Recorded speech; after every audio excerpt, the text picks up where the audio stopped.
Warahmatullahi wabarakatuh. Sesi diskusi ini dengan sepatah dua kata-kata dari Bapak.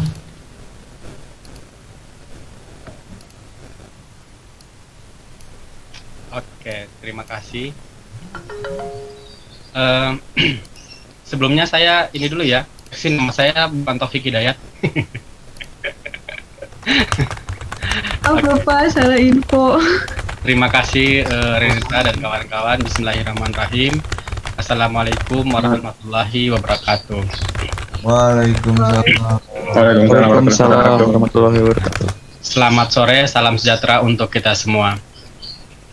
Puja dan puji syukur kepada Allah Tuhan yang Maha Kuasa sehingga kita dapat berkumpul dalam ruang virtual Zoom kali ini. Mudah-mudahan semuanya dalam keadaan sehat walafiat. Salawat dan salam tak lupa pula kita haturkan kepada baginda Nabiullah Muhammad SAW sehingga kita dapat berkumpul, sehingga dapat merasakan nikmatnya iman dan Islam. Teman-teman, di sini saya lihat ada Kang Imam, terima kasih sudah bergabung. Terima kasih Kang Reza yang hari ini nanti akan sharing banyak terkait bahan-bahan bacaan yang akan di-sharing ke teman-teman lainnya. Teman-teman yang telah berkontribusi banyak dalam acara dan kegiatan laboratorium hubungan internasional dan teman-teman semua dimanapun Anda berada. Yang ingin saya sampaikan pertama bahwa Prodi HI beberapa hari lalu ya, atau kemarin kalau tidak salah ya, kita telah melaksanakan focus group discussion dengan alumni dan stakeholder terkait persiapan kami untuk menyongsong kurikulum yang nantinya akan semakin terbuka berbasis KKNI, Outcome Based Education, dan Kampus Merdeka Belajar. Kami berharap nanti program dalam penyusunan itu selesai dalam waktu dalam waktu beberapa hari ini, paling tidak seminggu 2 minggu ke depan, supaya nanti kami bisa mensosialisasikan kembali kepada teman-teman, baik itu melalui himpunan maupun nanti ada beberapa yang diundang. Nantinya dalam proses belajar mengajar tentunya akan sedikit berubah, termasuk teman-teman akan diakui semua kegiatan teman-teman, baik dalam konteks teman-teman itu magang maupun dalam konteks teman-teman itu penelitian, bahkan KKN tematik. Semuanya akan diakui menjadi sebuah SKS, dan tentunya lagi-lagi karena ini berbasis outcome based education, berarti targetnya adalah bagaimana nanti setiap lulusan ini mempunyai skill-skill khusus. Jadi MBKM itu teman-teman dibolehkan untuk belajar di kampus lain selama itu relevan dengan skill-skill yang dibutuhkan oleh profil lulusan HI. Teman-teman, profil lulusan HI itu, HI Unpas itu ada 3. Yang pertama praktisi diplomat, yang kedua analis atau peneliti, yang ketiga adalah transnational manager. Dan kegiatan-kegiatan laboratorium kami upayakan untuk terus mendukung profil lulusan itu menjadi berkualitas, mendukung mahasiswa-mahasiswa itu menjadi lulusan yang berkualitas. Tentu saja begitu. Sebab kalau kita lihat dinamikanya, profil lulusan praktisi diplomat tentu saja harus banyak bahan bacaan, apalagi termasuk yang namanya peneliti. Ada skill-skill khusus bagaimana caranya mereka meneliti dan menulis sebuah penelitian. Dan terakhir, transnational manager. Itu. Transnational manager, bahwa dalam transnational manager itu setiap lulusan atau beberapa teman-teman yang memilih untuk bekerja di non-birokrat, baik di NGO maupun lembaga-lembaga swasta, itu bisa kita persiapkan. Nah, kira-kira seperti itu.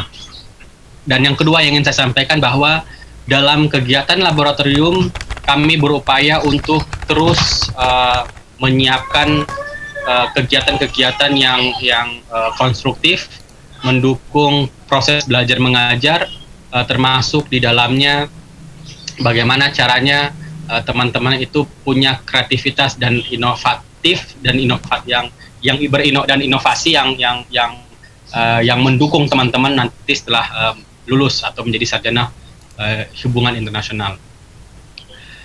Nah, laboratorium tentu saja terus membuat kegiatan-kegiatan baik itu diskusi internal maupun diskusi yang terbuka secara umum.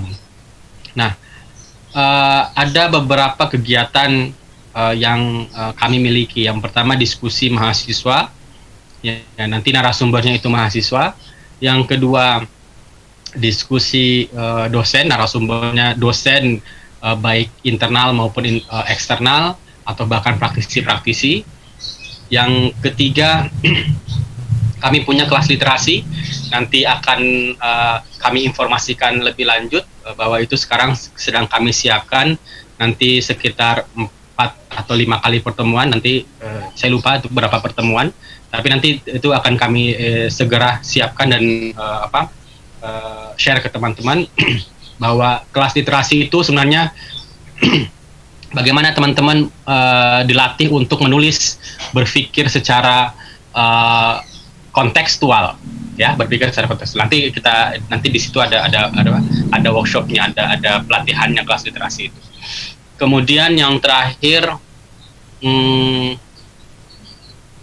ini, ya, what we read, ya, talk about what we read.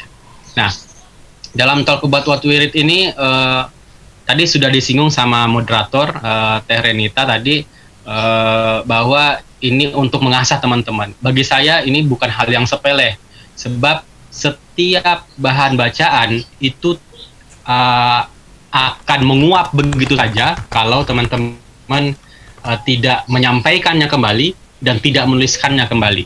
Dan itu akan menguap. Bahwa dalam membaca itu punya kreativitas, ya. Kalau hanya membaca dan tidak disampaikan dan bahkan tidak dituangkan kembali itu menjadi sebuah output, gitu ya, itu akan sangat disayang. Ya, kalau dalam konteks kata Kang Reza mah, dalam konteks bahasa nabinya mah itu menjadi ilmu yang sia-sia gitu ya, Kang Reza ya. Menjadi ilmu yang sia-sia, mubazir gitu. Mubazir sendiri aja gitu. Jadi nanti kalau tanya kata Kang Reza mah dulu nanti kalau tanya malaikat ilmunya untuk apa? Untuk sendiri. Nah, itu nanti dipertanggungjawabkan. Kira-kira seperti lah bahasa Kang Reza kemarin sama saya.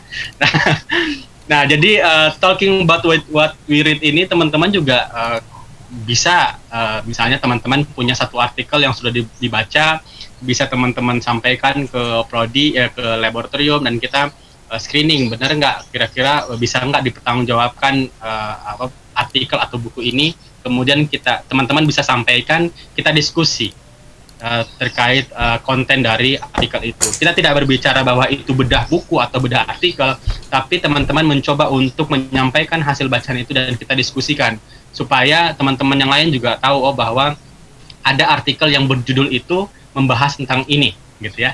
Itu yang penting.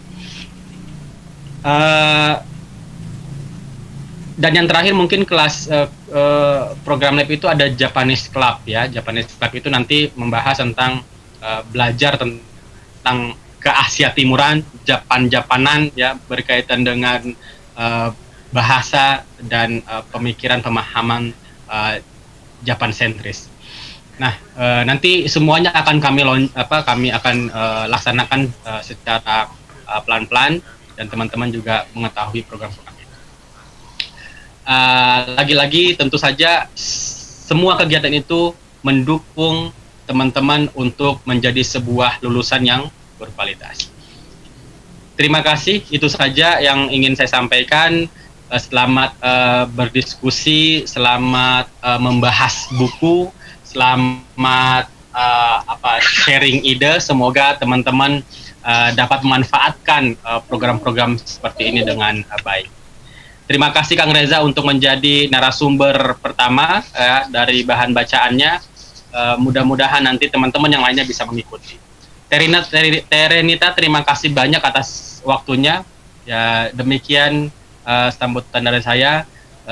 Terima kasih. Dengan ini saya meluncing program pertama dari Talking About What We Read, dan semoga kita konsisten dengan hal-hal yang baik. Ya, assalamualaikum warahmatullahi wabarakatuh. Waalaikumsalam warahmatullahi wabarakatuh. Terima kasih kepada Bapak Taufik SIPMA atas sambutannya dan paparannya mengenai Lab Hubungan Internasional Universitas Pasundan. Sekarang kita masuk ke acara selanjutnya, teman-teman. Tapi sebelum itu, aku mau tanya nih ke teman-teman. Teman-teman pada tahu nggak tentang Samudra Hindia? Ada yang tahu? Ya, mungkin mereka teman-teman jawab dalam hati ya. Samudra Hindia merupakan kumpulan air terbesar ketiga di dunia yang hampir 20% meliputi permukaan air di bumi. Selain itu, Samudra Hindia merupakan jalur vital perdagangan dunia. Kira-kira kenapa ya orang-orang kemudian berlayar di Samudra Hindia? Dan gimana sih sejarahnya Samudra Hindia di masa lampau? Nah, pada kesempatan ini, itu semua akan dibahas tuntas oleh narasumber kita yang luar biasa. Beliau adalah mahasiswa Hubungan Internasional Universitas Pasundan 2018, dan beliau adalah Ketua Partai Jong Pasundan. Beliau adalah Kang Reza Ardiansyah Pradana. Iya, terima kasih Teh Renita, juga Pak Taufik ya, salam hormat dari saya juga kepada rekan-rekan semua yang telah hadir. Sebetulnya awal yang bagus mempertanyakan ada apa dengan Samudra Hindia. Tetapi sebetulnya ada yang lebih penting daripada sekedar Samudra Hindia, yaitu adalah bagaimana proses globalisasi itu terjadi. Kira-kira teman-teman mungkin nanti kita bisa diskusikan, ada pendapat lain tidak mengenai bagaimana proses globalisasi itu bermula gitu. Ini hostnya masih belum ini ya, screen sharingnya belum masuk. Baik, saya jelaskan dulu aturan mainnya ya, Pak Reza Pradana. Baik, di sesi pertama narasumber akan memaparkan materi sekitar 40 menit, kemudian akan ada perbincangan kecil bersama moderator, dan kemudian akan diadakan sesi tanya jawab dengan audiens. Di sini audiens bisa bertanya atau menanggapi terkait materi yang disampaikan oleh Kang Reza. Saya harap teman-teman dapat mencatat dan kritisi diskusi kali ini ya, karena materinya sangat menarik buat kita semua. Untuk itu, kepada Kang Reza, saya persilahkan. Ya, saya menunggu ininya biar bisa screen sharing. Jadi teman-teman semua, di sini kan berbagai macam angkatannya, bahkan udah ada angkatan tua di sini, 2014 gitu. Nah, saya mau mempertanyakan itu yang pertama. Jadi kira-kira dari mana atau kapan awal mula globalisasi itu dimulai gitu ya. Nah, saya mau langsung share screen aja kepada teman-teman. Oke, terlihat teman-teman? Jelas? Jelas, Kang. Oke. Ya. Jadi diskusi buku, kita hari ini bertemu buku berjudul International Order in Diversity, War, Trade, and Rule in the Indian Ocean gitu.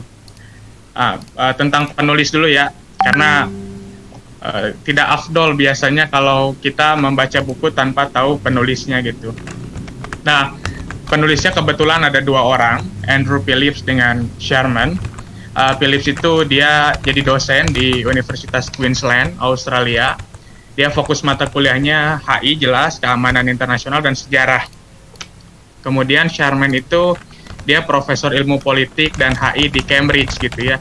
Jadi mungkin Andrew Phillips sama Sherman ini adalah Pak Taufik dengan Pak Andreas mungkin, jadi dari Unicom dan Unpas gitu ya. Tapi dua-duanya alumni Unpas gitu. Nah, kedua orang ini menulis buku International Order in Diversity ini terbit tahun 2015 dari Cambridge University Press gitu ya. Nah, dasar pembahasan buku. Sebetulnya buku ini tuh tentang yang jelas International Order gitu ya. Tetapi bibit atau benih yang menjelaskan International Order itu adalah history gitu, atau katakanlah sejarah gitu. Nah, kita lihat bahwa pertanyaan yang akan dijawab oleh buku ini beragam gitu. Misalnya bagaimana Orda Internasional terbentuk, apa konsekuensinya, kemudian bagaimana paradoks kedaulat negara bertemu dengan human nature bahkan profit. Nah, ini yang menarik. Jadi pertemuan antara negara atau market lah katakanlah begitu ya dalam mengatur order global gitu. Nah, adapun bentuk-bentuk teori sebelum saya jauh, sebetulnya kalau kita baca dari beragam literatur yang Cambridge terbitkan pasca 2009, kalau dia teorinya tidak English School, dia itu biasanya jadi HI pasca modern. Kan HI itu kita tahu dia berangkat dari positivisme, kemudian ada neo sintesisnya itu bertemu menjadi neoliberalisme, neorealisme. Kemudian HI pasca 89 atau bisa dikatakan itu HI pasca modern atau pasca strukturalis. Nah, biasanya begitu. Jadi teorinya itu kebanyakan sekarang sudah lagi tidak pakem, misalkan oh ini realis, ini liberalis, tidak, tapi sudah plural. Nah, lanjut. Jadi kajian 1 tadi Teh Renita bertanya kenapa sih sebagaimana pentingnya Samudra Hindia gitu. Nah, jadi menurut Phillips dan Sherman ini, globalisasi modern itu dimulai di Samudra Hindia sebetulnya. Nah, nanti teman-teman boleh memberikan feedback menurut teman-teman di mana globalisasi dimulai gitu. Nah, alasan lainnya itu pertama, Samudra Hindia itu sebagai jalur pelayaran seluruh dunia. Yang kedua, ada pertemuan 3 besar geopolitik dunia saat itu yang nanti akan kita bahas. Yang ketiga, pelayarannya itu melampaui beberapa benua gitu, Asia dan Afrika dari Eropa itu. Nah, kemudian geopolitik dunia saat itu ada 3. Ada Inggris, Portugal, Belanda. Nah, mereka itu masing-masing bertemu di Samudra Hindia. Tetapi yang membingungkan bagi sejarah adalah Inggris, Portugal, Belanda itu bukanlah negara, melainkan company atau perusahaan. Mungkin nanti di akhir kita akan mendiskusikan, kita sepakatnya atau jangan sepakat lah. Di sensusnya kita ini, apakah ini negara atau perusahaan gitu. Nah, membedakan state dan company. Kalau Portugal itu di buku International Order, waktu itu di Samudra Hindia ketika pelayaran itu, dia sebagai state. Karena pelayaran itu diperintah oleh raja, jadi bentuknya empire tuh. Bukan Sunda Empire ya, tapi Portugal gitu. Sebagai suatu negara. Kemudian Inggris itu sama dengan company dengan Belanda. Nah, kenapa disebut company? Karena memang nanti kita akan bahas sebetulnya di slide berikutnya, tapi yang jelas company mereka itu dinamakan sovereign company gitu, perusahaan yang berdaulat. Mengapa disebut perusahaan yang berdaulat? Karena mereka menghasilkan profit, bersifat private, dan punya otoritas. Nah, otoritasnya juga menarik gitu. Jadi mereka punya bala tentara jelas, bisa juga menghasilkan mata uang gitu. Inggris dan Belanda ini. Mungkin kita bisa mengingat kembali sejarah yang kita pelajari waktu SMA mungkin ya. Karena kebetulan 3-3-nya ini pernah singgah di Nusantara. Tadi saya mau bilang Indonesia, tapi Indonesia baru ada tahun 45, jadi katakanlah Nusantara begitu ya, mereka bertiga ini. Nah, konsekuensi dari state dan company. Jadi ketika Inggris, Belanda, dan Portugal itu melakukan pelayaran, dia singgah di beberapa wilayah Asia dan Afrika, termasuk di Nusantara tadi. Nah, ini kita tahu kan ada VOC dengan perusahaan Inggris, East India Company, EIC gitu. Nah, mereka itu sebetulnya ketika melakukan pelayaran dan melampaui beberapa benua bahkan dan beberapa wilayah, mereka itu sedang membentuk suatu orda internasional yang berkaitan dengan institusionalisme. Institusionalisme itu terlihat dari aspek mana? Dari aspek atau nilai yang dilakukan oleh Eropa demi mengatur perputaran kekuasaan maupun keuntungan yang dinamakan heteronomi. Sifat heteronomi itu jadi ketika si penjajah datang, dia memberlakukan suatu kebudayaan eksternal kepada daerah tersebut. Nah, inilah yang mengakibatkan kolonialisme itu bisa langgeng gitu. Karena si yang pendatang ini memberlakukan kebudayaan heteronomi tadi di Asia dan Afrika. Nah, ini yang dimaksud oleh diversity theory. Jadi sebetulnya globalisasi awal itu dimulai tahun 1500 sampai 1750. Itu ketika terjadi penaklukan Amerika oleh Eropa, kemudian perdagangan budak melampaui transatlantik, dan ekspansi maritim Eropa ke Asia dan Afrika. Nah, kemudian kolonialisme terjadi, kebanyakan di Asia Afrika tentu, Asia dan Afrika. Kemudian post World War II atau Perang Dunia II. Nah, kebanyakan sarjana HI itu cenderung atau mengatakan bahwa hubungan internasional bermula ketika pasca Perang Dingin. Tetapi kalau konsep sovereign state dan political community sebetulnya dimulai dari Westphalian era. Gitu. Tapi lebih jauh dari itu, bahan bakar Westphalia itu dimulai dulu di penaklukan Amerika oleh Eropa, perdagangan budak, ekspansi. Karena itulah bahan bakar sesungguhnya gitu. Itu yang dimaksud diversity theory ini di tahun 2015. Nah, ramuan teori dan diversity theory. Ini sebetulnya ada yang menarik yang dibahas di buku ini gitu ya. Pertama adalah soal realisme. Realisme itu justru saya menganggapnya, kalau kita mengerti scientific HI secara komprehensif, realisme itu justru adalah bentuk rasional gitu. Makanya kemudian rasionalisasi negara itu ya disebut realisme. Tetapi realisme dan rasionalisme di buku ini dipisahkan. Jadi realisme itu mungkin bagaimana negara-negara bertransisi menjadi state behavior gitu, perilaku negara sendiri. Rasionalisme itu dalam bidang ekonominya. Nah, tetapi ada persamaan atau ada titik temu yang mempertemukan realisme dan rasionalisme ekonomi, yaitu logic of competition. Jadi kalau kita lihat realisme itu dia atau buku ini menganut Darwinian dan Lamarckian. Tapi realisme klasiknya tetap eliminasi negara-negara, yaitu dengan militer gitu ya. Nah, evolusi dan adaptasi manusia Darwinian dan Lamarckian itu seperti apa? Jadi mereka berdua berpendapat, jadi Darwin itu ternyata tidak hanya teori evolusi manusia aja, justru evolusi manusia itu dianggap sebagai bentuk adaptasi manusia terhadap lingkungan. Nah, jadi kan kalau kita mungkin di teori HI atau pengantar HI belajarnya realis itu dari Thomas Hobbes ya, yang dasarnya itu Thomas Hobbes anarki itu dari Leviathan gitu. Tapi sebetulnya ada juga konsep lain, yaitu Darwinian dan Lamarckian.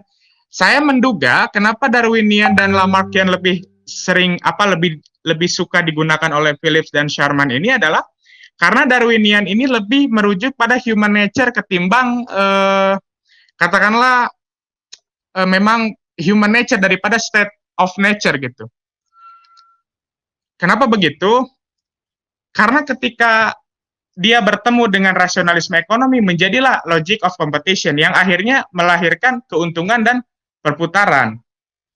Itu tadi. Jadi saya melihatnya justru memang buku ini menarik karena dia tidak membahas misalkan Thucydides, apalagi Morgenthau gitu ya, karena Morgenthau itu sebetulnya realisme versi foreign policy-nya Amerika Serikat. Itu yang harus dipahami. Kemudian konstruktivisme itu kita lihat dari sociological institutionalism yang menginginkan suatu daerah jajahan itu memiliki kesesuaian dan si penjajah memiliki legitimasi yang kuat. Nah, ini sebetulnya konsep sosiologi dasar itu sepertinya anak HI harus balik lagi gara-gara Barry Buzan. Barry Buzan itu menulis buku judulnya The Return of Sociology in International Relations, kalau nggak salah itu judulnya. Pokoknya kembalinya sosiologi ke dalam HI. Jadi dimasukin lagi tuh Durkheim dengan Weber. Kalau konstruktivisme itu sebetulnya dasarnya berangkat dari Durkheim, Emil Durkheim, karena dia melihat fakta sosial. Sementara Max Weber, dia melihat perilaku sosial, gitu. Nah, legitimasi itu kita sering dengarkan di literatur yang membahas tentang Max Weber. Jadi bagaimana seseorang itu mendapatkan legitimasi.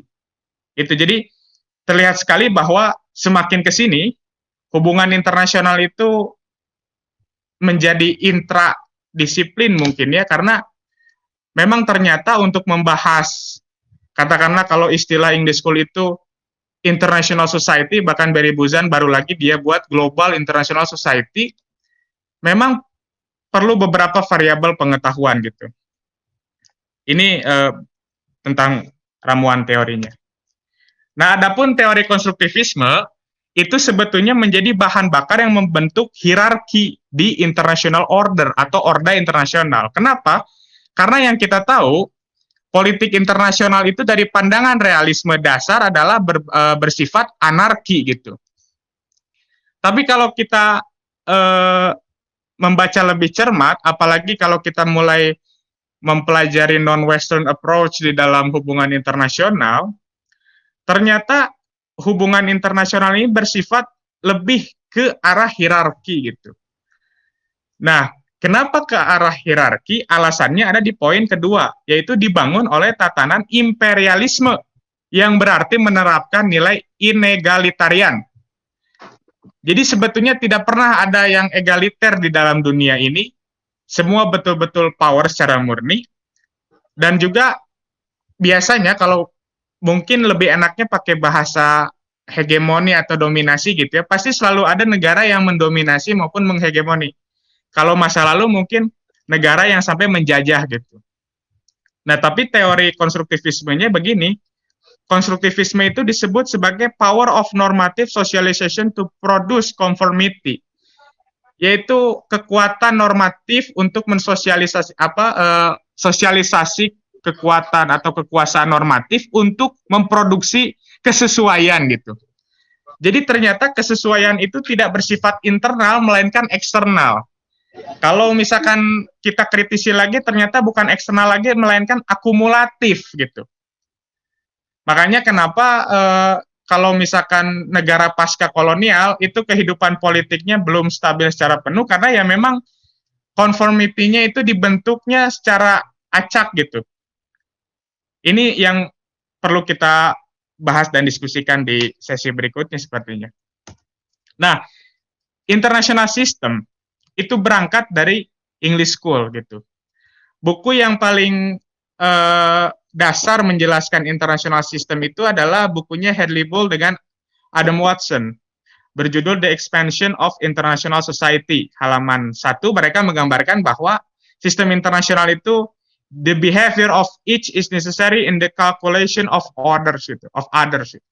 Jadi kita melihat bahwa ada paradoks ya, ketika buku ini mengangkat bentuk-bentuk hierarki di dalam sistem internasional, kemudian teorinya digabungkan, realisme, rasionalisme, konstruktivisme, tapi juga dia pakai English School juga.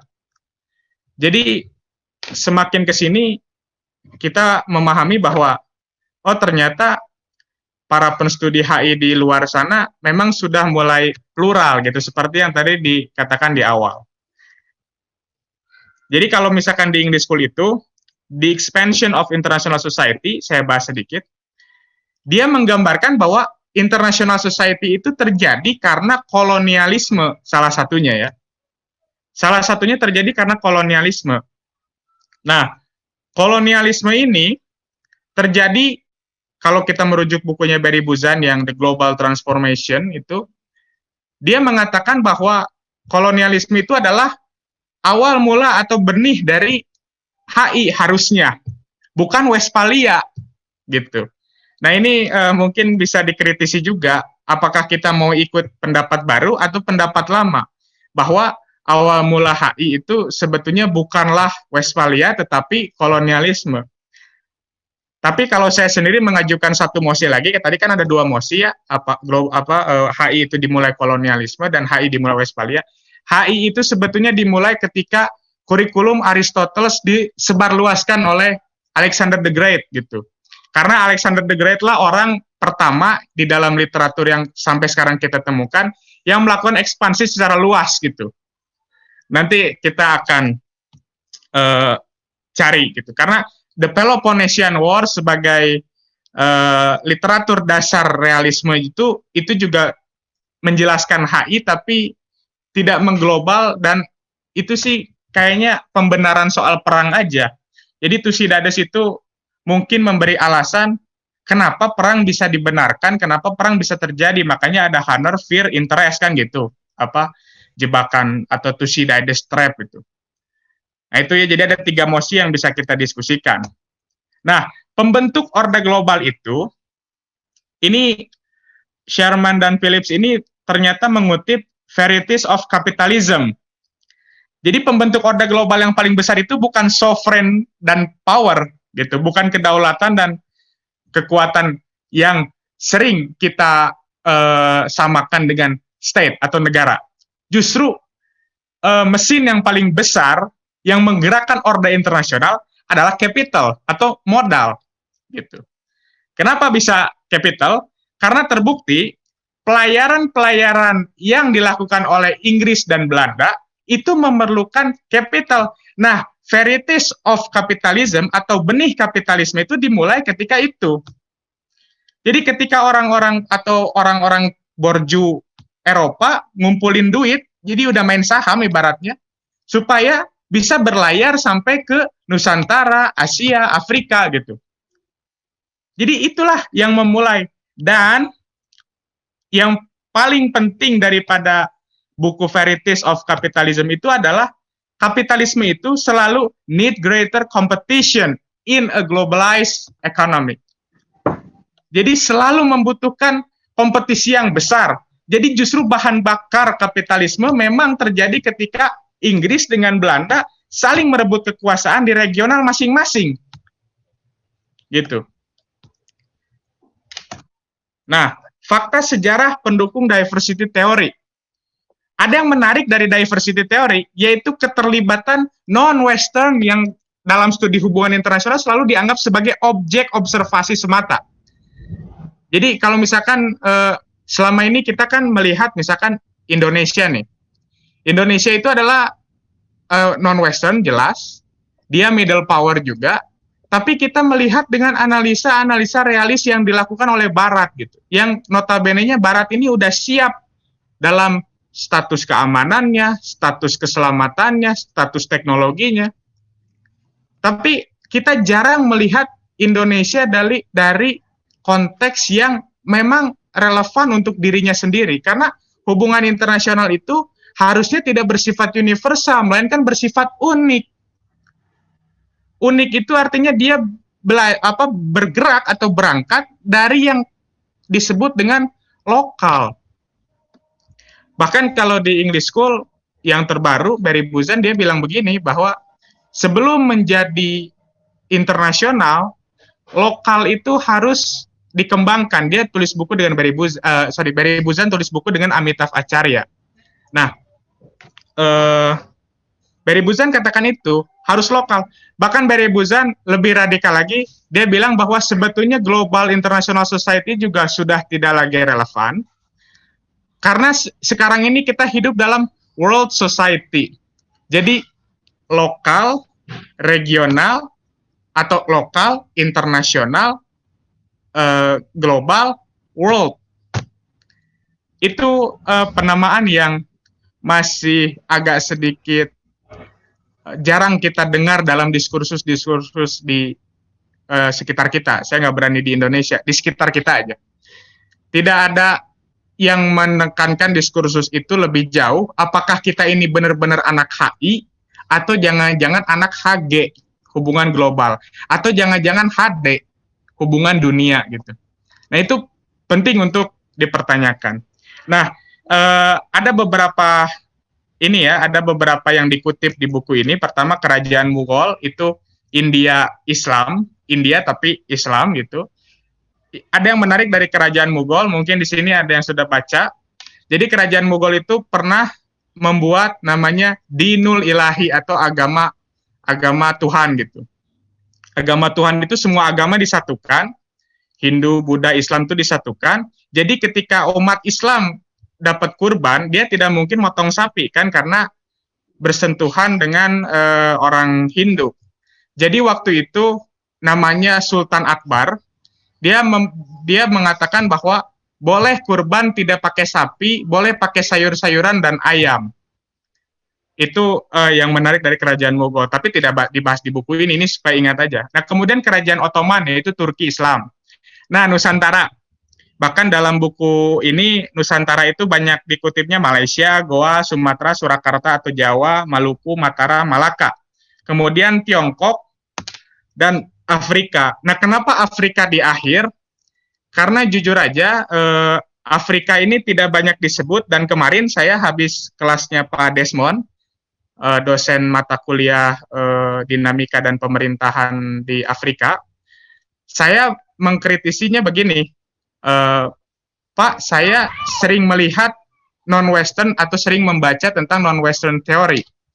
Tetapi non-Western teori yang sering kali dikutip oleh Barry Buzan dan Amitav Acharya atau tokoh-tokoh sebelumnya dan tokoh-tokoh lain, tidak pernah ada Afrika di situ.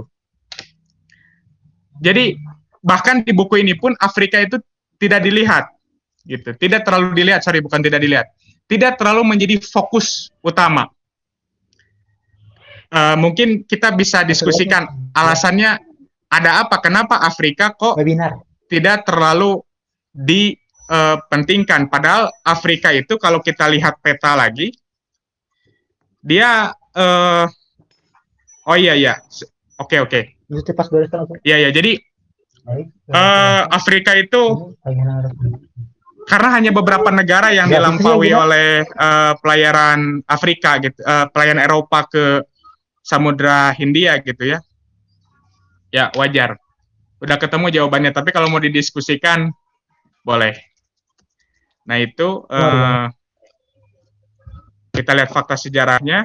Nah, kemudian ada lagi satu penyebab. Satu penyebabnya itu adalah runtuhnya Konstantinopel dari Romawi ke tangan Ottoman. Itulah yang mengakibatkan Eropa melakukan ekspansi gitu. Terus juga kalau kita membaca artikel baru tentang Religion and Philosophy dari Cambridge Review itu, ada perdebatan baru nih untuk menempatkan distingsi antara Barat dan Timur. Karena nampaknya Samudra Hindia ini adalah perkumpulan atau tempat bertemunya Barat dan Timur. Nah, distingsi Barat dan Timur itu kadang-kadang juga disebutnya oleh artikel yang baru saya baca itu, saya lupa judulnya, nanti saya kasih di grup gitu ya. Itu adalah itu sedang memperdebatkan apakah Islam ini adalah agama Barat atau agama Timur. Kebanyakan mungkin kita menganggapnya Islam adalah agama Timur. Padahal Islam itu adalah agama Barat. Apa rasionalisasinya? Kebudayaan atau doktrin Islam itu dekat dengan Yahudi dan Kristen, yang notabene-nya merupakan Barat, yaitu ada wahyu, monoteisme, kenabian. Gitu. Sementara agama Timur adalah way of life atau jalan hidup seperti Hindu, Buddha, Konghucu yang ada di Jepang tuh. Nah, jadi jelas bahwa kalau kita merujuk pada perdebatan baru, berarti kerajaan Ottoman itu bukan non-Western dong. Ini bisa kita simpan untuk mosi berikutnya ya. Artinya berarti non-Western itu benar-benar teori yang rapuh tuh. Itu gugatan sementara aja. Nah, kerangka teoritis selanjutnya begini. Pertama, English School itu menganggap bahwa ekspansi Barat itu adalah sebuah interaksi dengan non-Barat. Nah, itulah yang membentuk International Society. Gitu ya. Kadang-kadang kalau di kelas teori HI atau pengantar HI, kita taunya English School itu adalah masyarakat internasional. Apa yang disebut dengan masyarakat internasional itu kadang-kadang juga kita bingung, karena kita ini menerjemahkan international society-nya langsung tidak dengan konsep utuh dari apa yang diinginkan oleh English School itu sendiri. Yang kedua adalah non-Western approach gitu. Nah, Barat itu menjadi dominan ya, apalagi kita tahu bahwa mereka lah yang mengeksplorasi dan menemukan kita gitu, dan menjajah kita. Nah, akan tetapi kalau kita membaca ya, kalau misalkan Anda tetap sepakat bahwa Kerajaan Ottoman atau Turki Islam itu tetap disebut Timur gitu ya, maka berarti ada balance of power yang pernah dilakukan oleh non-Barat ke Barat gitu. Jadi ternyata Barat itu tidak tunggal menghegemoni kita. Justru kita ada perlawanan gitu ya. Yang ketiga, ekonomi politik global. Nah, diversity itu dia melihat market for force bersamaan atau tumpang tindih dengan sovereign state. Itu penting. Yang keempat, post-colonialism, yaitu negara-negara yang ada di Asia Afrika kebanyakan merupakan bekas jajahan.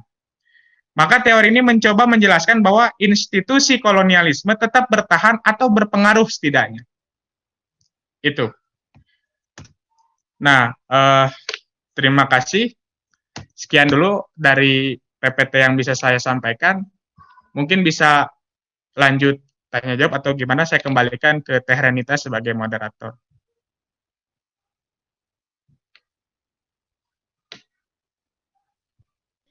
Baik, terima kasih Kang Reza atas pemaparannya. Menarik sekali bukan teman-teman pemaparan dari Kang Reza. Mungkin di sini teman-teman ada yang baru tahu kalau misalkan ada yang namanya diversity theory. Nah, kita bincang-bincang dikit nih Kang Reza mengenai yang tadi dibahas.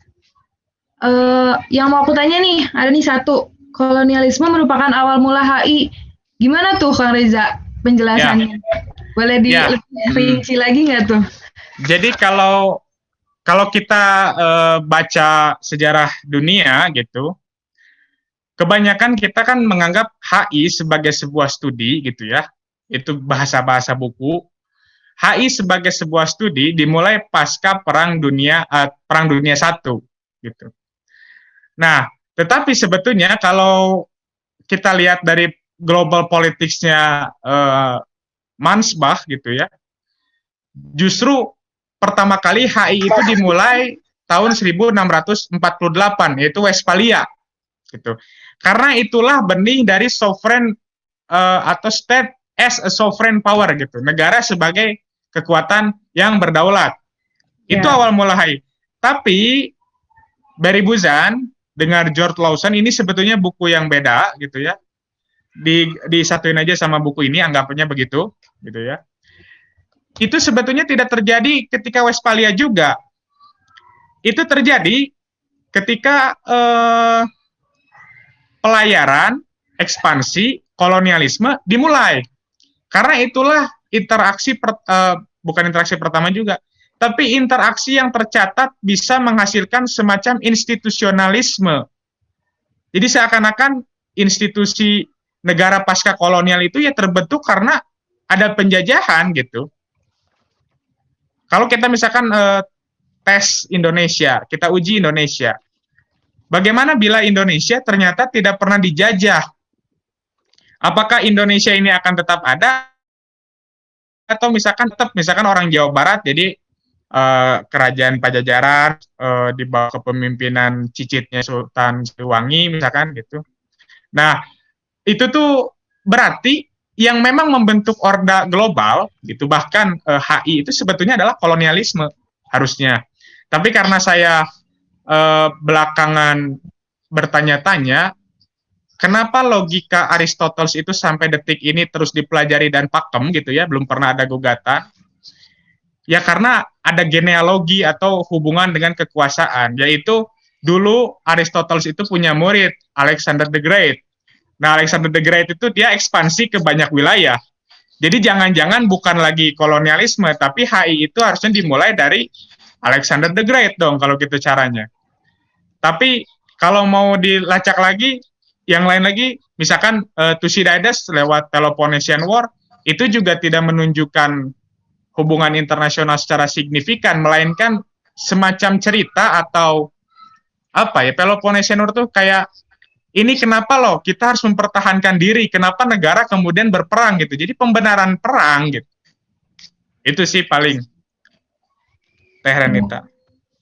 Baik. Baik sekali teman-teman.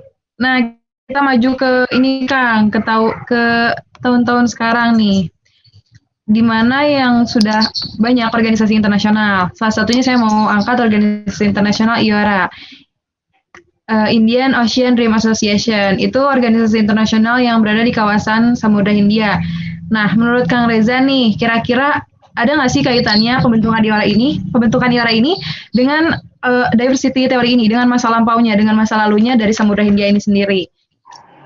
Nah, kalau tentang Samudra Hindia yang sekarang, IORA itu dengan diversity ini sebetulnya apa ya, kita ini kan berkali-kali ya, Indonesia ini banyak melakukan kerjasama gitu dalam bentuk organisasi internasional yang sebetulnya dari awal kita udah punya konferensi Asia Afrika juga sebenarnya, itu lebih luas gitu ya jangkauannya. IORA itu kalau nggak salah itu sempat kita jadi ketuanya ya, Indonesia itu sempat jadi ketuanya. Indonesia pernah jadi tahun IORA. Ya lupa tahun berapa. Tapi yang paling penting adalah sebetulnya kita itu juga mau jadi ketua dari IORA itu gimana, kan politik luar negeri kita memang mengutamakan apa di IORA itu.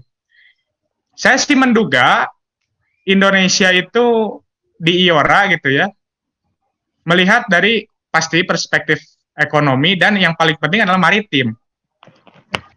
Tapi juga sebenarnya kalau saya mohon maaf, saya belum tahu juga kira-kira ada kepentingan apa di balik itu. Kalau Laut Cina Selatan misalkan ya, kan udah Samudra Hindia tuh masuk ke Laut Cina Selatan, kemudian ke Pasifik gitu. Nah, kalau Laut Cina Selatan saya bisa jelaskan secara kepentingan kenapa Jepang tiba-tiba ikut, kenapa Amerika ikut. Kayak Jepang misalkan ada kepentingan gas gitu ya. Nah, mungkin di Samudra Hindia itu juga ada kepentingan yang terselubung gitu. Tapi yang paling penting adalah IORA itu juga kan sebetulnya ingin mendirikan suatu institusi yang hierarki sebetulnya itu. Jadi mungkin ingin ada kerjasama, perdamaian. Jadi kan memang non-Western itu biasanya menggunakan perspektif hierarki ketimbang anarki di dalam penjelasan hubungan internasional gitu. Itu paling Teh Renita, mungkin ada yang kurang, maaf, bisa dinotifikasi lagi. Ya, barangkali teman-teman juga ada yang mau menambahkan ya. Nah, kita beralih ke sesi selanjutnya ya, yaitu sesi tanya-jawab dengan audiens. Di sini sesi tanya-jawab akan terbagi menjadi 2 termin, di mana di setiap termin terdapat 3 pertanyaan dari audiens. Yang ingin mengajukan pertanyaan bisa mengajukan tangan di aplikasi Zoom yang sudah dipersediakan. Sampai nanti ditunjuk oleh saya atau oleh Kang Reza langsung. Kemudian audiens bisa menanyakan langsung to the point pertanyaan kepada narasumber Kang Reza. Kemudian ya cukup mungkin segitu. Gimana teman-teman, sudah cukup jelas mengenai peraturan mainnya di sesi tanya jawab ini? Teman-teman boleh nanya mengenai materi tadi, boleh dikritisi materi yang sudah disampaikan sama Kang Reza tadi, boleh menanyakan mengenai diversity teori ini. Nah, baiklah, kepada teman-teman boleh dipersilakan yang mau bertanya.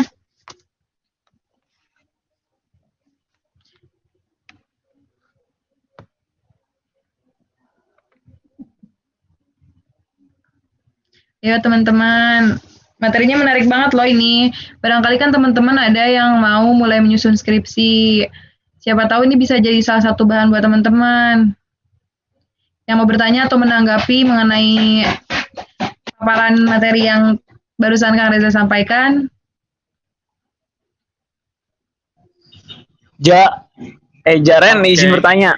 Oh iya, boleh. Iya. Kang Bagus boleh. Nah, jadi gini, berbicara kan nyalain kamera tuh nggak usah Kang.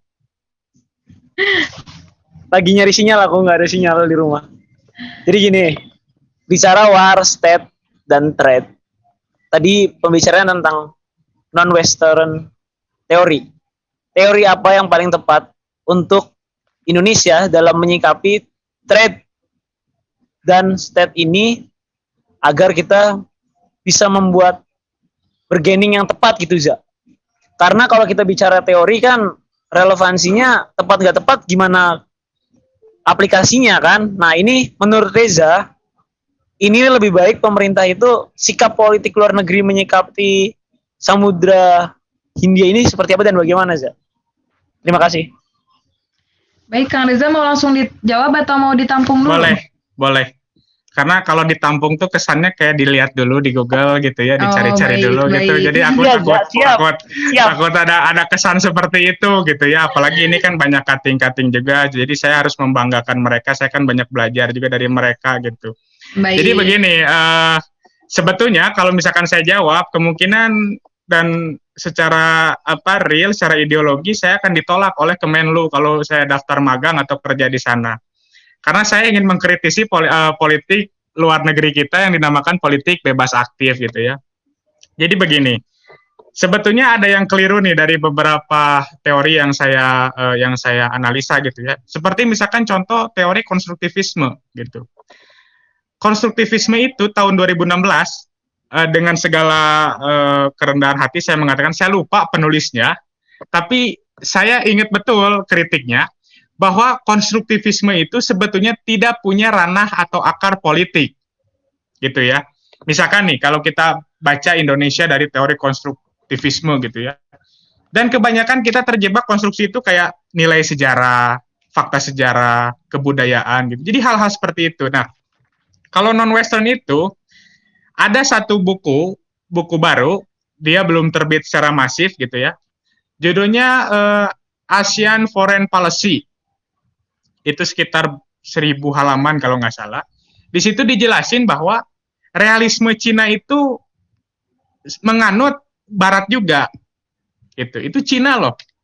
Cina sebagai the rising power yang sekarang menantang kekuatan Amerika Serikat. Indonesia mau pakai apa gitu. Misalkan Indonesia ini mau pakai realismenya cara siapa? Apakah Pak Menhan Prabowo siap secara kesenjataan misalkan? Siap secara defense gitu, siap secara misalkan kita menyerang negara mana, juga sebetulnya nggak bisa gitu. Karena kita dari awal memang sudah terjebak pada pengkotak-kotakan atau distingsi yang dinamai oleh sarjana-sarjana HI awal. Misalkan Western dan non-Western gitu ya. Oh iya, sama satu lagi. Teori Barat itu rasis. Bayangin aja negara, ada negara berkembang, ada negara maju. Udah gitu negara yang dijadiin dari berkembang ke maju juga dipolitisir lagi. Gitu. Jadi serba salah kita ini gitu ya. Terus kalau kita baca teori-teori nih, ini teori dulu ya. Edward Said itu punya teori orientalisme. Dia bilang bahwa wah ini Barat terlalu melihat kita sebagai objek. Saatnya kita saatnya kita lawan hegemoni Barat itu. Misalkan dalam nada semangatnya Edward Said seperti itu. Tapi beberapa tahun kemudian, ada tokoh dari Mesir, namanya Hasan Hanafi, dia buat teori oksidentalisme. Jadi oksidentalisme itu ternyata menyatukan Barat dan Timur. Kemudian juga, ada lagi teori baru yang, jadi semangat kita itu udah habis di awal, gitu, karena memang kita mau cari identitas baru, yang padahal dunia sudah terglobalisasi secara real, gitu loh.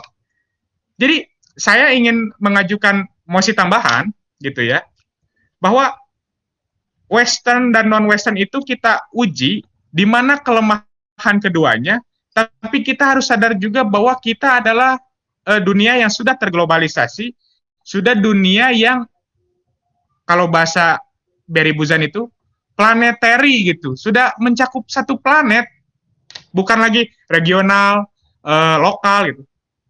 Tapi ini memang agak pragmatis juga. Nah, Indonesia di dalam kasus bargainingnya gitu ya, supaya kuat, dengan segala hormat saya harus mengatakan bahwa kita telah salah kaprah menafsirkan politik bebas aktif.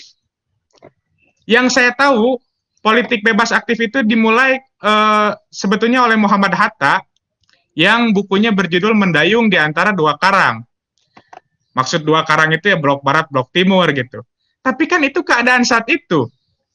Terus juga Muhammad Hatta memang saat itu menyadari betul struktur global, entah struktur politik, struktur ekonomi gitu. Tapi kalau sekarang keadaan dunia sudah berubah, tidak mungkin terus mempertahankan misalkan kita non-blok aja. Bahkan jangan sampai kita non-blok tapi kesan politisnya kita dekat dengan salah satu. Sempat beberapa waktu lalu kan terjadi ya ketika Amerika Serikat menawarkan atau bilang ke Indonesia bahwa mereka ingin membuat pangkalan udara di wilayah utara Indonesia. Indonesia menolak dengan alasan enggak, kami politik bebas aktif juga gitu ya. Maksudnya intinya begitu lagi lah. Enggak mau terlibat konstelasi perang. Ya padahal kalau kita belajar dari struktur global, perang itu adalah international society, kalau bahasa English school itu begitu. Jadi pembentuk international society salah satunya juga perang gitu. Jadi ada beberapa pembentuk international society yang harus dipelajari gitu. Nah, kalau tadi mempertanyakan teori mana yang paling pas gitu. Ya teori plural gitu, teori yang campur-campur gitu. Memang kesannya gado-gado gitu ya, kesannya nggak ideologis. Tapi Cina berhasil tuh. Cina itu komunisme di satu sisi, tapi kapitalisme satu sisi. Bahkan kapitalismenya juga lebih besar dari Amerika Serikat. Ada tulisan artikel di Cambridge Review of International Studies, bilangnya begini, alasan kenapa Cina bisa terintegrasi ke dalam kapitalisme global, itu adalah dia memasang investasi. Gitu. Itu pertama. Dia memasang investasi secara asing ke negara-negara berkembang. Nah, dua, ini dalam Ekopolin. Kenapa Amerika Serikat menjadi penguasa di dunia ini? Karena dua hal. Pertama, dia pemenang perang dunia kedua dan perang dingin, gitu ya. Tapi perang dingin sih sebenarnya gitu. Terus juga ideologinya jadi tunggal gitu. Yang kedua adalah pendanaan dan peminjaman. Nah, Indonesia kira-kira kalau mau begitu gimana? Harus kapitalis juga. Masa saya harus jawab wallahu a'lamu bishawab? Ya itu harus dicari sama kita dengan akal dan kasarnya dengan hati yang jernih gitu. Jadi negara kita ini mau seperti apa? Karena di kita terlalu banyak yang simbolik ketimbang strategis. Gitu sih. Jadi saya mengkritisi cara kita menafsirkan politik bebas aktif dan bagaimana posisi kita pada poros dunia hari ini, juga tentang hierarki yang sering kali kita gaungkan gitu. Memang konstitusi kita, UUD 45 kita mengatakan kan perdamaian di atas dunia itu segala-galanya lah. Pokoknya kita menjunjung bagaimana dunia ini berdamai gitu. Tapi kan kalau permainan retorika Amerika juga, kita ingin demokratisasi, ingin perdamaian juga. Sebetulnya begitu-begitu lagi, tetap aja dengan kekerasan, genealogi yang sama dengan kekerasan, dengan penghilangan nyawa, dengan segala macam yang tidak tidak etis dan bermoral gitu. Waktu itu saya sempat ikut diskusi sahabat Museum Asia Afrika, bahwa Soekarno itu dulu pernah pidato waktu konferensi Asia Afrika, bahwa perkumpulan kita ini adalah moral force katanya. Nah, moral force itu kan waktu itu kita negara yang baru merdeka berkumpul Asia Afrika itu, kemudian Soekarno berpidato dengan lantang mengatakan kita ini adalah perkumpulan yang menjunjung tinggi bagi dunia itu yang dinamakan moral force gitu. Apakah itu retorika yang pas digunakan untuk kita hari ini? Saya rasa tidak, karena kita hidup di tengah populisme global, itu yang pertama. Bahkan Pak Jokowi itu adalah pemimpin yang terkenal tidak suka atau anti terhadap politik internasional. Berbeda dengan Pak SBY yang giat dan getol di dalam diplomasi hubungan internasional. Pak Jokowi itu orangnya lebih suka domestik gitu. Jadi kalau ditanya Indonesia ini bilateral atau multilateral, jawabannya domestik. Jadi itu sih kalau dari saya, Kang Bagus, kalau teori tetap aja plural gitu ya. Kita juga harus kasarnya berani untuk mengambil langkah strategis itu, benar nggak sih kita tuh misalkan terjadi konstelasi perang antara Amerika dan Cina, walaupun sepertinya tidak jadi karena sepertinya Biden yang menang gitu ya, walaupun kita nggak tahu nanti apa yang akan terjadi gitu. Apakah betul kita ini harus diam tidak mengikuti salah satu? Itu paling mangga ada yang saya tanggapi lagi atau gimana? Jadi intinya Indonesia harus punya sikap ya. Iya, harus punya sikap dan jangan bersembunyi di balik slogan gitu ya, politik bebas aktif. Jadi ya udah gitu. Apa namanya, kita nggak mihak kemana-mana, tapi national interest-nya nggak ada. Oh ya, saya lupa mengutip lagi. Amerika Serikat itu selama 100 tahun lebih gitu ya, foreign policy-nya tidak berubah, tetap sama. Malah kalau nggak salah ini ada teman saya Taufik Ridwan, ini bukan Pak Taufik Pak, maaf, ada ini kelas A Taufik Ridwan namanya. Dia tuh bikin story WA yang gambar apa pesawat yang menjatuhkan bom. Kalau Partai Republik yang mimpin nggak ada slogan apa-apa, tapi bom juga turun. Apa mungkin kalau kalimatnya, kalau kamu tidak demokratis, maka demokrasi akan mendatangi kamu, begitulah ya. Itu sarkasnya gitu. Tapi kalau Demokrat yang menang, sama juga, pesawatnya sama, bomnya sama, tapi di sayapnya ada pelangi yang melanggar LGBT, di depannya Black Lives Matter gitu. Jadi ya sebetulnya sama aja gitu. Nah, Indonesia ini karakter presiden itu menentukan sekali politik luar negeri, Kang Bagus. Seperti misalkan tadi saya bilang, Pak SBY itu dulu pernah membuat buku berjudul Indonesia on the Move, bukan Indonesia Move On, tapi Indonesia on the Move. Dia dikritik oleh wartawan, Pak SBY, Anda ini tidak nasionalis, kenapa nulis buku pakai bahasa Inggris? SBY jawab singkat dan sederhana, saya nulis buku itu supaya dunia internasional tahu, gitu. Itu jadi karakter kepemimpinan itu berbeda. Oke Za, terima kasih. Tanggapan nanti mungkin bisalah diskusi bincang darat ya. Obdar, langsung. Terima kasih banyak. Baik, terima kasih Kang Reza atas jawabannya. Sangat panjang sekali ya, sangat luas sekali. Nah, kita beralih ke pertanyaan selanjutnya. Ya, teman-teman, siapa tahu ada yang nanya? Khususnya yang berhubungan dengan buku mungkin ya, kayak Samudra Hindia, diversity Ya. teori tadi. Ya, betul. Gitu.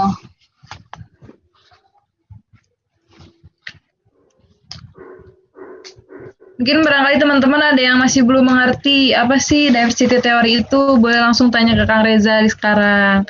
Karena ilmunya sangat bermanfaat buat kita semua loh.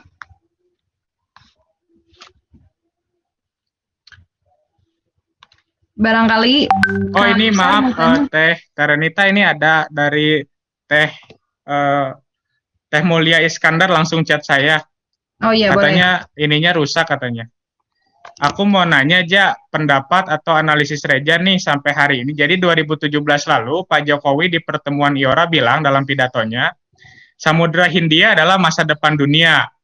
Nah, kemudian dibahas juga di sana mengenai investasi. Nah, menurut analisis Reza nih, si Omnibus Law ini apakah salah satu strategi Indonesia untuk realisasi di IORA ini? Oh, iya. Ini sebenarnya jadi lebih berat lagi karena saya harus menghubungkan dengan Omnibus Law yang 1000 halaman dan saya belum baca. Saya juga nggak ikutan demo, jadi saya nggak tanggung jawab ya. Gitu. Kalau IORA itu, yang saya tahu, sebetulnya kan kalau investasi, nah kayak yang terjadi nih dihubungkan dengan buku ini ya, kan Samudra Hindia itu memang terjadi 3 sekaligus variabel yang terjadi di orda dunia, yaitu perang, dagang, perang, war, trade gitu ya, dan satu lagi rule gitu. Nah, trade itu, investasi itu adalah bagian dari trade. Nah, kalau sekarang kan kita udah ada istilahnya global supply chain, kayak gitu-gitulah. Nah, saya rasa bukan soal apakah Omnibus Law ini termaksud merealisasikan keinginan Pak Jokowi, tapi yang paling penting adalah memang retorika diplomatis kalau di luar negeri itu memang biasa bahwa kita mendukung investasi, kita mendukung perdagangan internasional. Itu hal yang biasa sebenarnya. Jadi saya rasa ini juga kalau dihubungkan dengan Omnibus Law, enggak, tapi kalau dihubungkan dengan inilah ya, dengan buku gitu, supaya pas, karena ini kita diskusi buku, memang trade dan war itu adalah alamiah dari manusia gitu. Tetapi yang paling penting untuk mendirikan institusi itu perlu yang dinamakan dengan rule. Nah, rule itu tadi yang saya sampaikan di dalam buku International Order in Diversity ini, rule itu dibangun secara institusional oleh kolonialisme, oleh kelompok kolonial gitu.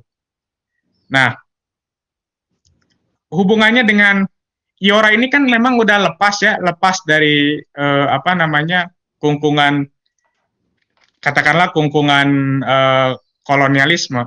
Tapi dalam kritiknya Marxism misalkan, tetap aja pasti di dalam suatu perkumpulan multilateral ini, apalagi ini kan bersifatnya meluas ya, IORA itu, di Samudra Hindia itu ya tetap aja yang paling banyak modal dan yang paling siap secara capital flow pasti dia yang menang gitu.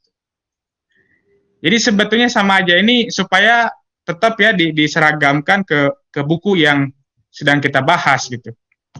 Kalau dengan Omnibus Law-nya saya gak banyak berkomentar gitu, apakah betul ini untuk realisasi itu, tapi yang jelas memang pidato investasi itu adalah nature-nya pemimpin dunia ketika pidato di forum global.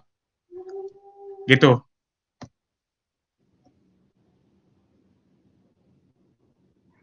Baik, terima kasih Kang Reza atas tanggapannya. Mungkin teman-teman ada yang mau menanggapi juga? Kang Dekong. Ya, boleh. Kang Dekong, dipersilakan. Selamat sore, salam kenal semua. Nama saya Dede Ilham, biasa dipanggil Dekong.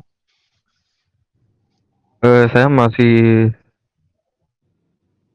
mahasiswa tidak aktif gitu karena skripsi dan harus mencari uang dulu. Jadi lebih menikmati alam diskusi dengan lebih banyak gitu. Pembahasan Reja cukup menarik. Oh ya maaf, saya tidak video ya. Reza, Bu moderator, apakah suara saya Nggak apa. terdengar? Ya, sudah jelas Kang. Gak apa-apa nggak nyalain kamera. Pembahasan Reza menarik gitu. Bicara Hindia, bicara Laut Hindia, bicara aliansi dagang Inggris atau IOC, East India Company Act ya. Ya, East Indian Company. Lalu para pedagang Belanda merasa terancam sehingga membentuk yang namanya VOC. Jadi koalisi dagang Belanda begitu. Itu yang pertama. Yang kedua adalah tentang globalisasi. Globalisasi ke-1 itu juga sama dengan kayak revolusi industri ya, ketika mesin uap atau mungkin pelayaran lah. Negara-negara Eropa telah belajar pelayaran mungkin ke suku Bajo gitu. Karena kan suku Bajo itu sendiri adalah suku transborder gitu. Dia borderless gitu. Hidup di laut, berkeliling dunia gitu kan. Itu yang menjadi salah satu hal yang menarik. Jika bicara nanti tadi hubungannya Reja itu adalah Western, non-Western. Ternyata non-Western ini harus dipecah lagi gitu. Antara Timur Tengah dan Asia Timur ke bawah gitu. Asia Timur, Asia Selatan, Asia Tenggara. Di mana Asia Timur itu lebih ke way of life gitu. Spiritual gitu ya, lebih ke hal-hal yang sangat alami gitu. Naturalis mereka sifatnya. Lalu logic of competition, memang beberapa pemimpin dunia itu sendiri dia memiliki pandangan yang naturalis, Darwinisme sosial gitu. Dalam arti gini lah, Thomas Hobbes itu ya dia realis. Ketika saya membaca lagi tentang Thomas Hobbes, dia bersepakat dengan Darwin gitu. Lalu dan transformasikan ide Darwin ke dalam konteks hukum rimbanya gitu kan, yang kuat yang menang, atau slogan utamanya homo homini lupus, manusia adalah serigala bagi yang lain gitu. Secara tidak langsung pandangan dari Thomas Hobbes sendiri adalah realis naturalis gitu. Sebenarnya banyak hal gitu yang dicoba jelaskan Reja, bagaimana kita harus menghancurkan Eurocentrisme begitu kan. Lalu memang benar gitu pandangan Reja dalam satu halnya itu, saya bersepakat gitu ya dengan pandangan Reja mengenai para pestudi HI ini sangat diskriminasi lah, bukan rasial, diskriminasi itu Eurocentris di mana HI ditandai dengan spali. Ketika saya coba membaca ulang lagi Wallerstein, di bab 3-nya itu ada yang berjudulnya itu adalah Rise of Modern System, bangkitnya sistem negara gitu, negara modern. Negara modern selalu diasosiasikan dengan Perjanjian Westphalia. Perjanjian Westphalia terdiri dari tiga fondasi dasar: wilayah, rakyat, pemerintah gitu. Lalu adanya de jure dan de facto dari pihak luar. Jika misalnya Reza, terdengarkan Reza? Mungkin Reza juga membaca ini bukunya Ibnu Khaldun gitu, dari Mukadimah. Bulan puasa lalu saya sempat ikut diskusi bareng Muhammad Al-Fayyad. Al-Fayyad menjelaskan tentang buku Ibnu Khaldun tentang Mukadimah. Dia menjelaskan dalam Mukadimah itu Fayyad menjelaskan benih-benih negara itu udah ada gitu, dijelaskan oleh Ibnu Khaldun dengan pendekatan historis gitu, pendekatan sejarah. Jadi saya juga kayak saya lagi coba menulis ulang si Wallerstein itu sendiri, Immanuel Wallerstein, coba menjelaskan isi pikirannya, lalu mengkritik itu bagaimana modern world system analysis atau ide tentang Wallerstein tentang dunia itu, yang ada core, semi periphery dan periphery itu sangat eurocentris dan mendiskriminasi. Mendiskriminasinya ini adalah dia melihat negara berangkat dari Westphalia gitu. Barangkali saya melihatnya itu adalah orang-orang Eropa pada abad 16-17-an, mereka membaca buku Ibnu Khaldun, Mukadimah, sehingga mereka berpikir merumuskan sebuah sovereignty. Muncullah Westphalia gitu. Itu sih yang pembahasan Reja cukup menarik ketika Reja juga mencoba mengkritisi ide-ide Eurocentrisme yang cukup kental di studi ilmu hubungan internasional gitu. Nyatanya memang kita juga harus menelisik kembali dari sejarah. Kayak misalnya si Antonio Gramsci dan Tan Malaka bertemu di internasional kedua di Rusia waktu itu. Nah, Antonio Gramsci mendengarkan cerita dari Tan Malaka tentang sejarah Asia. Lalu Gramsci menuliskan yang namanya blog historis dalam bukunya The Prison Notebooks. Mungkin itu salah satu tanggapan saya. Tanggapan kedua mungkin ini, pertanyaan Mulyana Iskandar. Itu cukup menarik gitu, tentang pidato 2017 dan UU Omnibus Law. Apakah Omnibus Law sebagai bentuk pidato investasi di IORA? Itu bagi saya berbeda gitu. Karena Omnibus Law memang dirancang untuk kepentingan oleh Luhut dan sebagainya. Tapi ingin melihat IORA gitu dan kepentingannya di Indonesia, kita bisa merujuknya ke Master Plan Percepatan Pembangunan Ekonomi Indonesia atau MP3I yang diterbitkan di era SBY. Itu seingat saya itu adalah menuju Indonesia 2025 gitu. ketika saya coba membacanya itu ada satu kata kunci yang masih saya ingat itu, local integrate, global connected. Local integrate itu membangun pelabuhan-pelabuhan di tiap daerah sehingga perputaran barang di Indonesia bisa terjadi dengan lebih cepat, lebih murah gitu.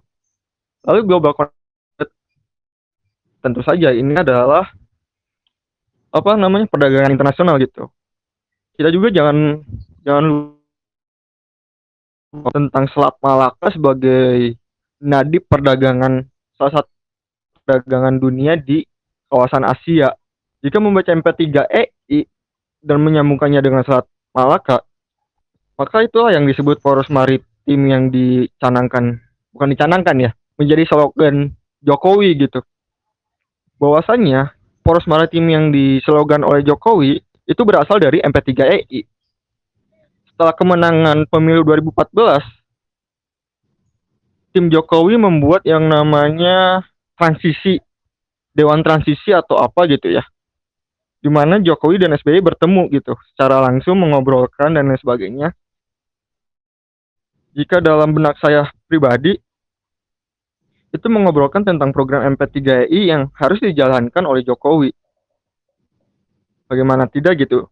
Jokowi hari ini coba menggenjot infrastruktur agar distribusi barang bisa berputar lebih cepat.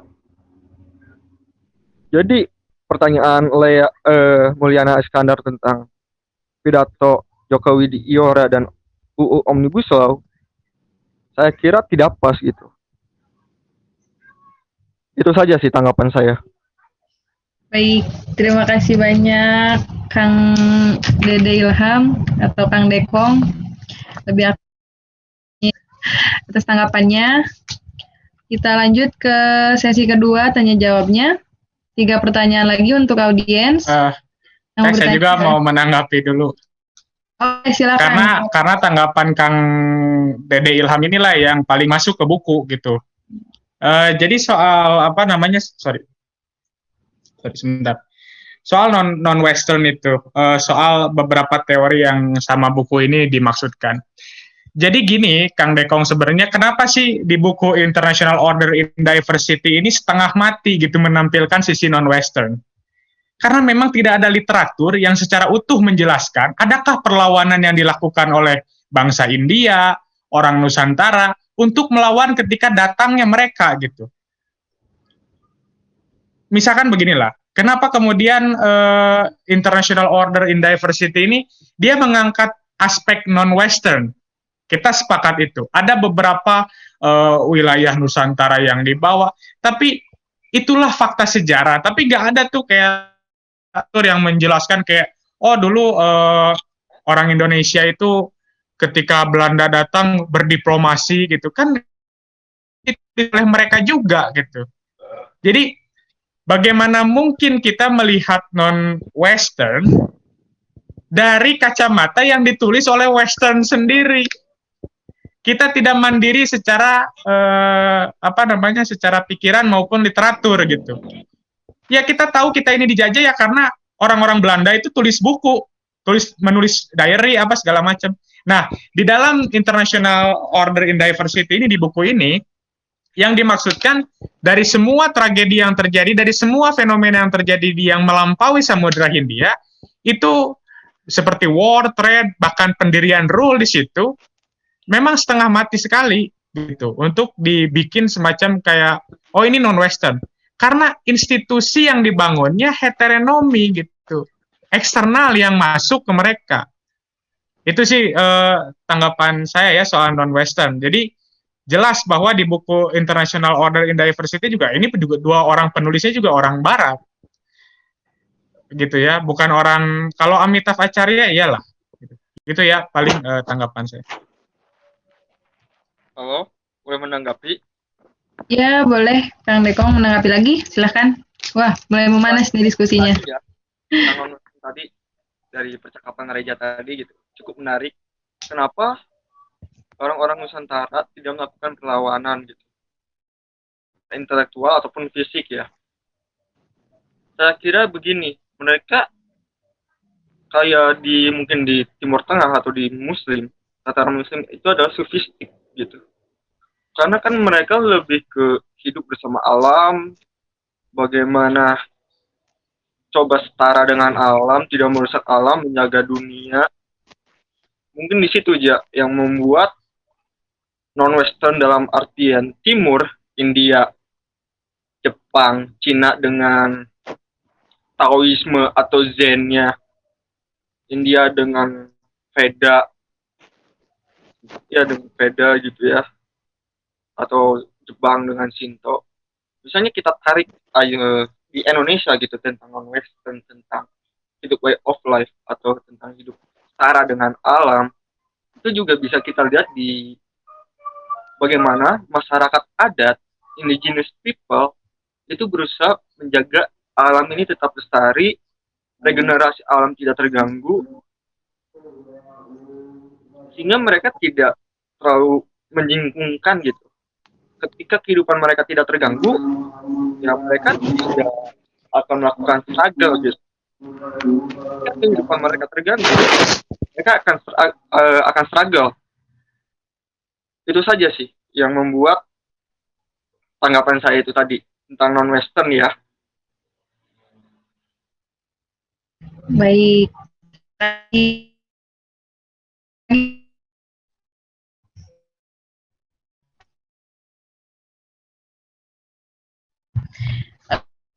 Pertanyaan lagi, kan? Permisi Kak. Ya, boleh. Kak Nindya, Ya, boleh, silakan. Assalamualaikum. Saya Nindya dari Angkatan 2020, izin bertanya. Sebelumnya mohon maaf karena saya tidak mengaktifkan kamera saya. Pertanyaannya adalah, pada 2017 yang lalu, Amerika Serikat telah mengadopsi konsep Indo-Pasifik yang bebas dan terbuka. Dia dalam konsep tersebut menekankan prinsip kebebasan, navigasi, serta supremasi hukum dan kedaulatan negara dalam wilayah tersebut. Pertanyaannya adalah, apakah Indo-Pasifik kelak dapat menjadi mandala konflik potensi kerjasama? Terima kasih.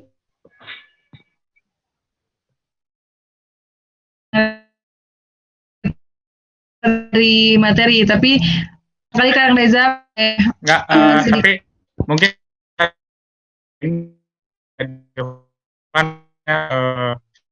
gitu. Kira-kira Nindya bisa nggak maksudnya itu kan dalam konteks Pasifik ya, kan itu berarti udah Samudra Pasifik gitu. Samudra Indianya gimana tuh? Ada namanya memang itu Pasifik nanti lewat selatan lewat. Tapi kalau Pasifik beda lagi dalam konteks itu gitu. Mungkin ada narasi lain nggak, atau ya kita usahakan untuk mempertemukan buku ini, yaitu yang ingin dimaksud gitu. Iya Kak, baik Kak, lagi saya cari dulu sebentar. Ya, baik Kang Reza, jadi korelasinya antara karena kalau misalkan Pasifik itu sudah beda lagi. Memang gitu jalurnya disatukannya di Lapas Malaka atau di Laut Cina Selatan gitu. Cuman kalau Pasifik sendiri ya berarti kan kalau gini, Samudra Hindia tuh kalau kita kembali ke peta ya, kayak Dora itu kembali ke peta. Nah ini kan terjadi ya. Nah konflik sejarahnya itu terjadi di beberapa kawasan. Di India misalkan, di Nusantara gitu loh. Ya. Jadi mungkin kalau Nindya bertanya misalkan apakah nanti di sini ada konflik lagi gitu ya? Kak, itu. Oke, berarti Hindia bukan di dipik gitu. Iya, saya salah, maaf Kak. Oh ya nggak apa-apa, ini nggak ada yang tenang gitu ya. Ya, jadi kalau misalkan kita baca dari International Order in Diversity ini gitu ya, itu kan terjadi beberapa bentrokan itu di India nih, di India dengan Mughal gitu ya. Kemudian di Nusantara, malah di buku sejarah SMA itu kalau nggak salah Banten ya yang menahan dulu pelabuh yang ketika mereka berlabuh itu. Dermaga Merak. Ya, nah itu. Jadi ada di sekitar sini. Mungkin kalau bayangan kita berpikirnya, oh berarti di tengah laut gitu perang-perangannya gitu. masuk akal juga perang di tengah samudra gitu supaya ya maksudnya habis-habisan gitu. Cuman untuk apa ya? Saya juga belum bisa menemukan jawaban pasti. Ya paling kalau enggak memotong ini sih, memotong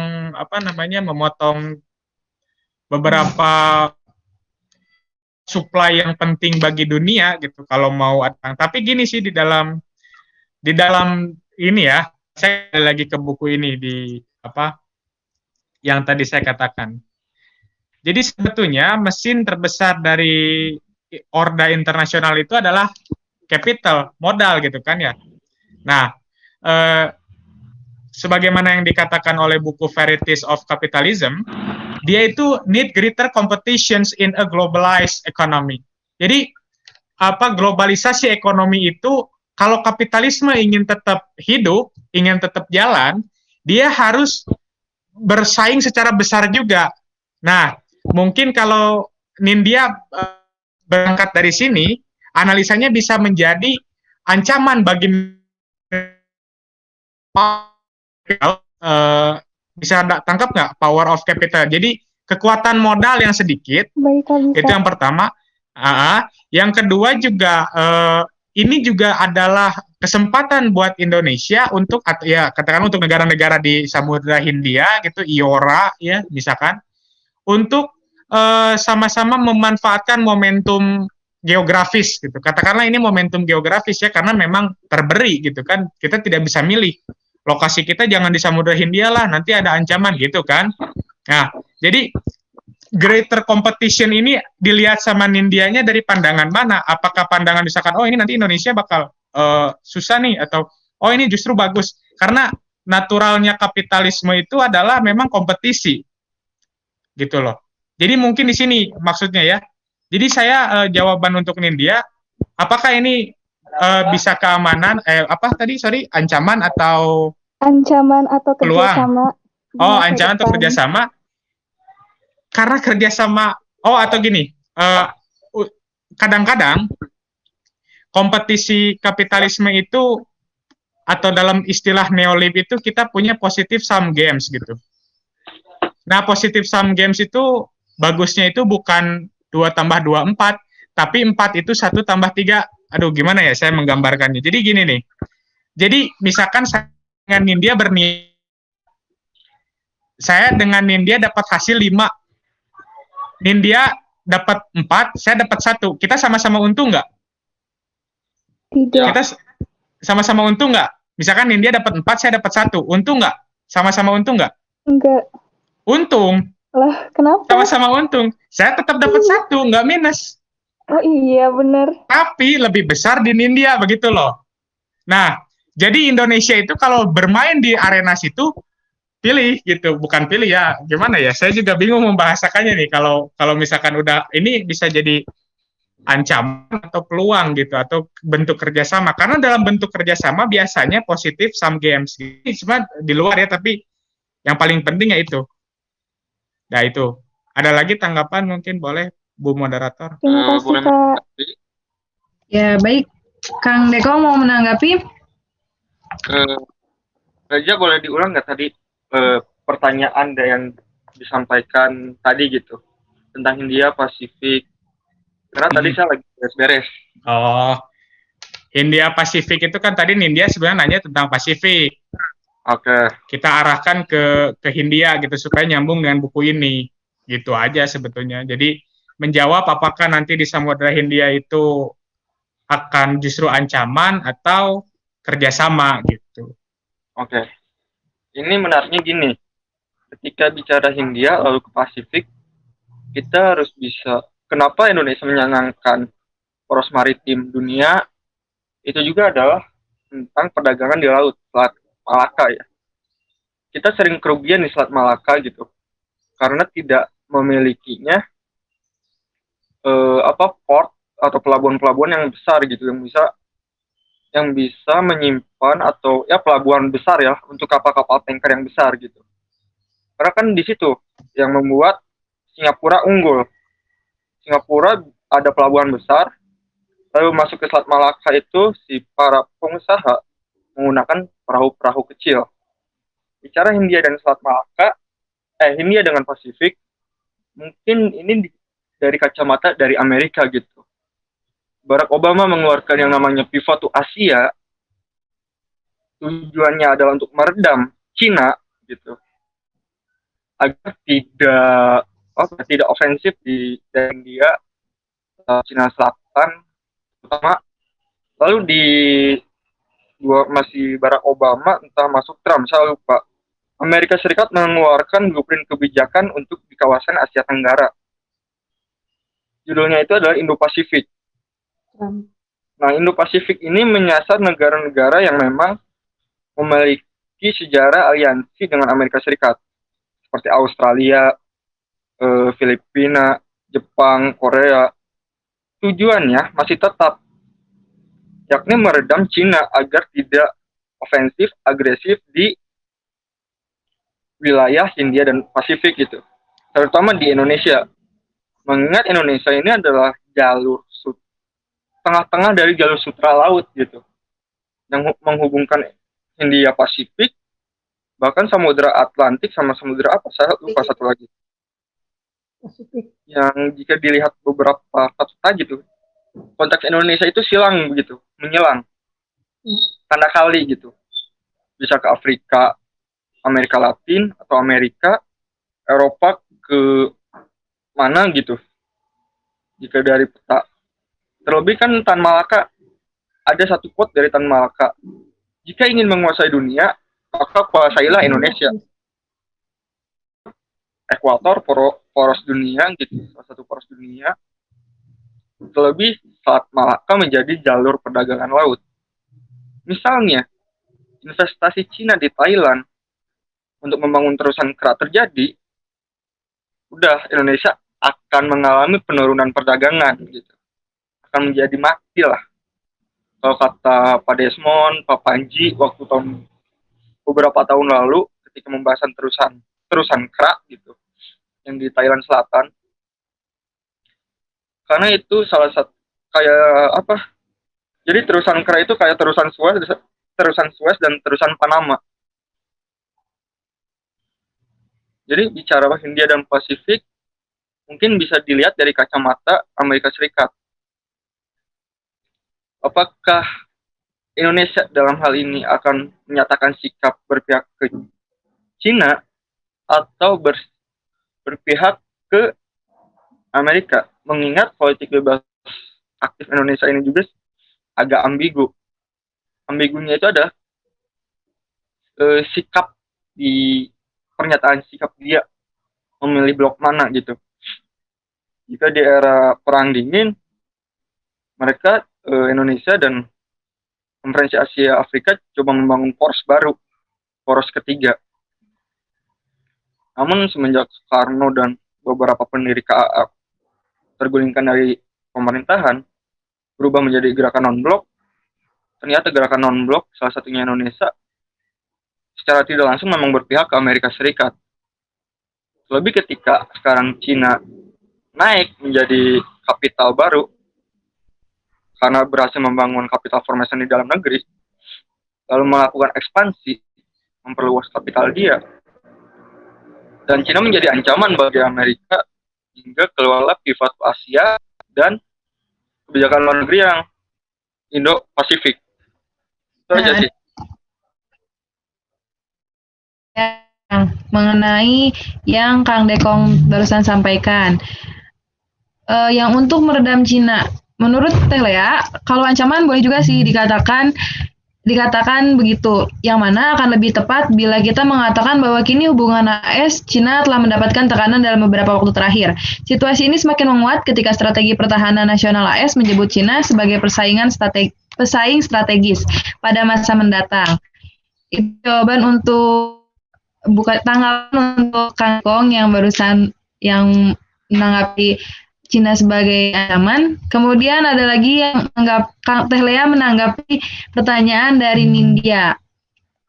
Teh Lea bilang mungkin peluang kerjasama ya di mana si Jepang, India, Australia, dan AS kemudian ikut membentuk suatu kelompok strategis dinamai The Quad untuk mengusung FOIP Meskipun ya kelompok tersebut tidak secara eksplisit bentuk sebagai suatu aliansi melawan pengaruh Cina, secara tidak langsung kelompok tersebut tampak juga ikut melaksanakan fungsi dan kebijakan AS. Saya kutip dari artikel yang Lea baca yang berjudul Mungkinkah Indo-Pasifik berpotensi menjadi mandala konflik regional? Ya, itu sedikit kita keluar dari topik ya, tapi nggak apa-apa. Ilmu tambahan buat kita juga. Kita berlanjut ke pertanyaan kedua ya. Terima kasih Nindya, kamu sangat berani sekali untuk angkatan 2020 untuk bertanya. Ingatkan terus ya Nindya. Ya, lantang sekali ya. Enggak bagus ya Tang justru. Bagus. Untuk angkatan 2020 itu sebagai pengalaman gitu. Untuk menggali ilmu, apalagi kan kalau misalkan teman-teman belum tahu nih, belum begitu mengenal apa itu hubungan internasional. Bisa banget di sini untuk menjadi tambahan ilmu kalian. Nah, sekarang kita lanjut ke pertanyaan kedua dari audiens.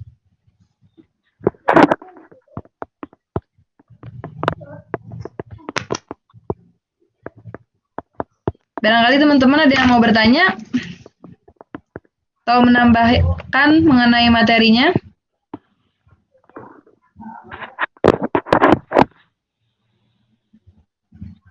Tuh, kata Kang Dekong, katanya bagus punya materi tentang Indo-Pasifik.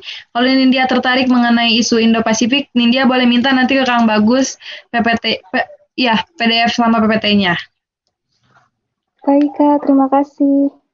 Sama-sama. Baik, pertanyaan kedua.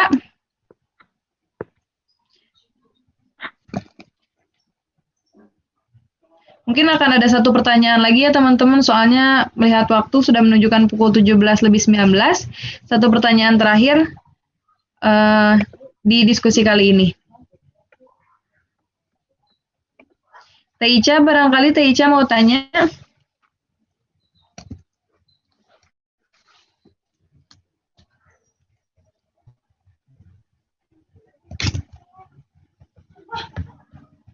Bagaimana Kang Reza?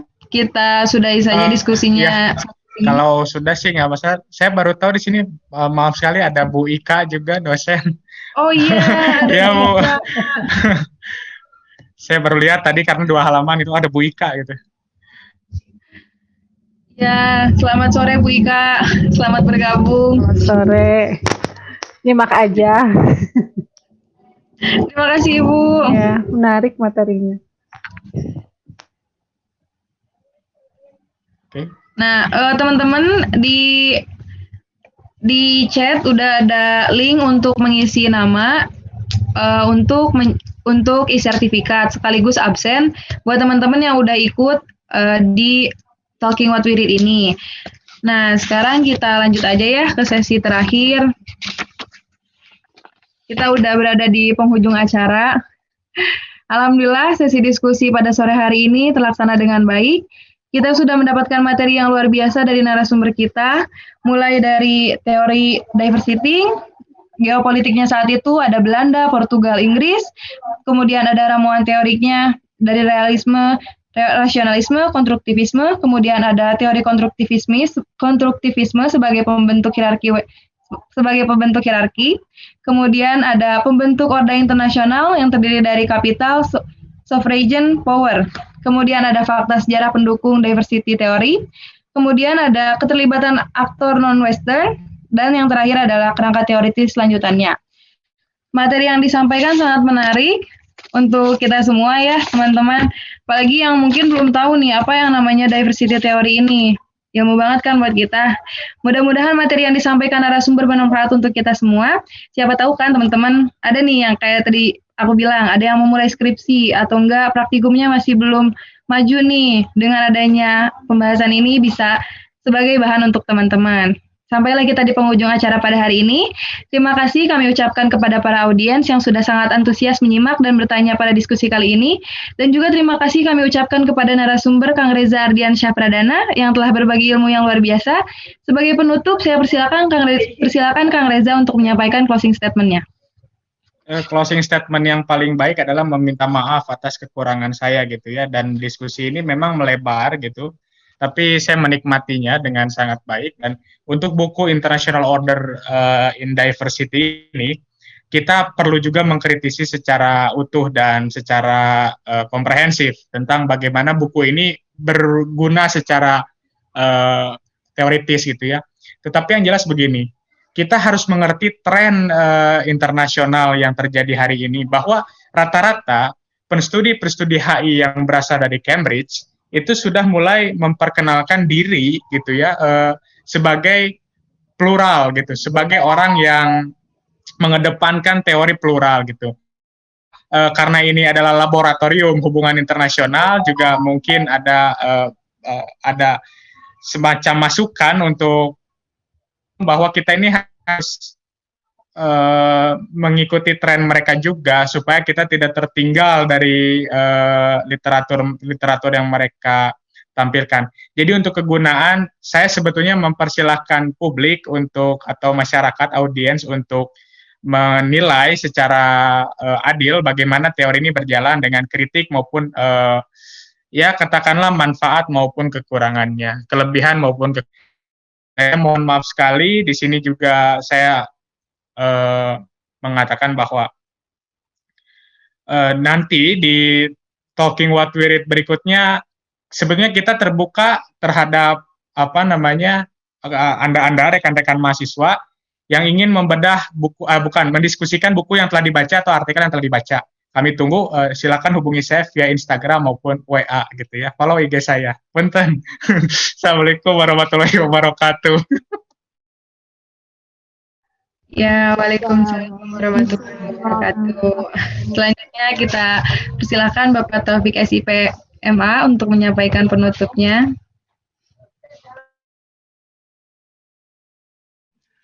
Oke, terima kasih moderator.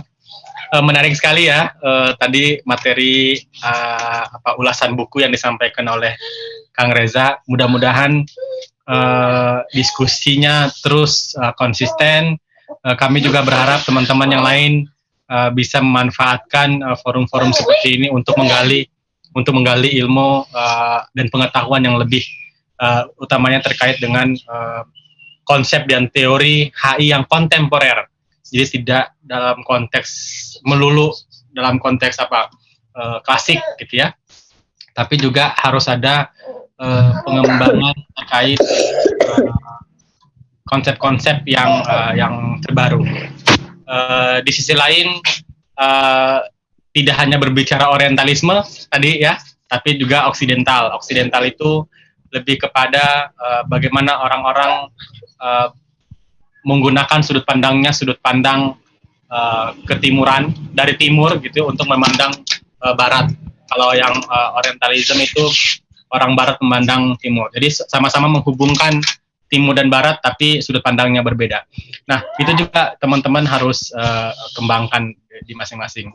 Terima kasih ada Kang Imam, ada Bu Ika dan teman-teman yang berpartisipasi. Mudah-mudahan terus konsisten ya. Demikian Teh Renita, Assalamualaikum warahmatullahi wabarakatuh. Waalaikumsalam warahmatullahi wabarakatuh. Terima kasih Pak Taufik. Sekali lagi saya ingatkan kepada teman-teman, di chat ada link untuk absen sekaligus e-sertifikat untuk kita yang mengikuti acara Talking What We Read ini. Selesai sudah acara kita saat ini, sampai bertemu di kesempatan berikutnya. Saya Renita Ramadhani. Wassalamualaikum warahmatullahi wabarakatuh. Mohon maaf bila banyak kesalahan. Waalaikumsalam warahmatullahi wabarakatuh. Waalaikumsalam.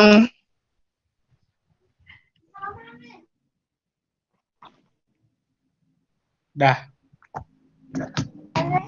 Kasih ya. Ya, siapa? Terima kasih. Evaluasi.